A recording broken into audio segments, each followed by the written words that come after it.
April is Native Plant Month, and Southern Gardening is celebrating at Camp Creek Native Plants in New Albany, Mississippi.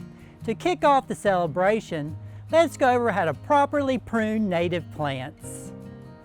Warm season grasses such as Gulf Muhly grass and switchgrass begin growing in late spring and summer, making late winter to early spring the ideal time to cut them back.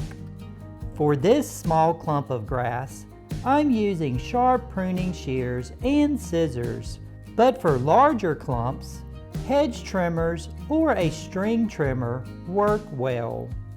Most grasses should be cut back to 4 to 8 inches above the ground to protect the plant's crown.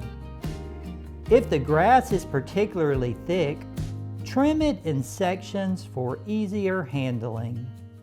Once pruning is complete, use your hands to gently remove dead debris and loose dried stems. This helps improve air circulation and allows sunlight to reach the base, encouraging healthy new growth. As an added benefit, dried native grass clippings, especially the airy seed heads of Gulf Muhly grass and the textured stems of switchgrass, can be repurposed in dried floral arrangements or seasonal decor, bringing a natural touch indoors. Proper pruning keeps native grasses looking their best and thriving in the landscape.